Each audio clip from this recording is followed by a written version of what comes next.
So guys, I just finished watching the Stranger Things Volume 2 episodes for Season 5, and while I enjoyed most of what occurred, there's this one very scene near the end of Episode 7, which is called The Bridge. I feel like this, they're trying to make this so important, but there's really no importance in my opinion. Just a warning before I continue on, I will definitely say some spoilers, so if you guys haven't seen any of the Season 5 episodes, Volume 1 and 2, click or scroll away. That's the best advice I'm going to give you. And if you have seen them, good for you. We can continue on. I won't explain too much of what's going on around this season, but I will give you guys the gist only so I can get to my main point of this video. So as we know, at the end of Volume 1, we are told that Vecna's master plan is to capture the most vulnerable kids who can be easily controlled. The Demogorgons capture them, and Vecna does his work. The kids get transported to some peaceful place with Vecna taking the human form named Mr. What's-It to keep them distracted. And when the day comes, November 6th, I believe, that's the day when Will got taken to the Upside Down. He plans to use these kids to start a merge between the Abyss and the real world. It's crazy, I know. What got Vecna to even do this master plan in the first place was from Will, who didn't know at the time, built tunnels in his sleep, allowing this whole plan to come into play. Now let's fast forward to that particular scene in episode 7 where everybody's at the news station and everybody comes together to hear Will's very big speech. He starts off by talking about what Vecna did to him at the time, infiltrating his mind, knowing about his thoughts and secrets that could be used against him, including that one groundbreaking secret that needed to be let out. And you want to know what it is? Will Byers is gay. Doesn't like girls. And I'm over here while watching the episode, really? Am I supposed to be touched? Is this supposed to be heartwarming? Because I don't feel any of it. Literally, guys, the writers could have had a million other secrets in mind to define Will's bravery, and this is the route they go with.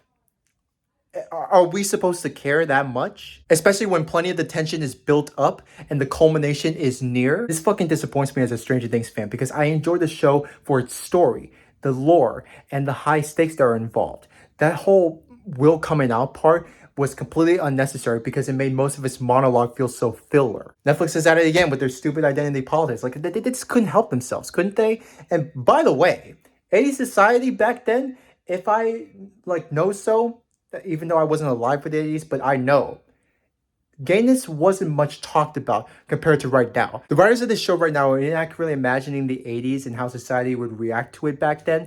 Stranger Things is modernizing the 80s, and that's why it does not work. Another thing I want to point out, Will Byers in Season 5 of Stranger Things is 16 years old. The actor, Noah Schnapp, is 21, but canonically, he's 16. So ladies and gentlemen, they are making you cheer for a minor coming out as gay. You cannot tell me with a straight face that there isn't anything wrong with that part, because there is, at least in the slightest. And since Will has been showing signs of him having eyes for Mike, I can definitely tell there's gonna be a lot of fan art shipping bullshit coming, and I'm just gonna be over here sorry, but Mike already has eyes for Elle. This better not end with 11 and Callie dying at the Abyss like what Callie had in mind, and there's a time jump when Will and Mike are together for some odd fucking reason, completely bastardizing the relationship that Mike and Elle had.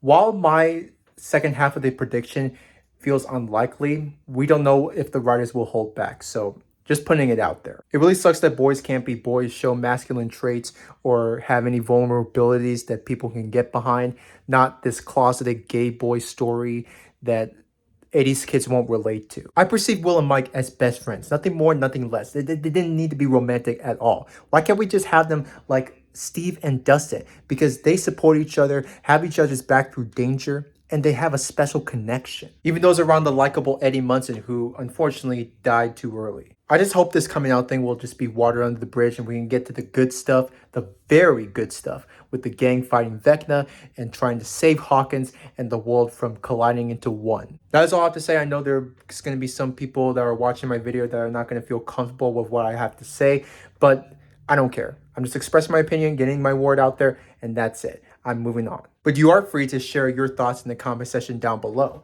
I will still be hyped for watching the Stranger Things series finale on New Year's Eve.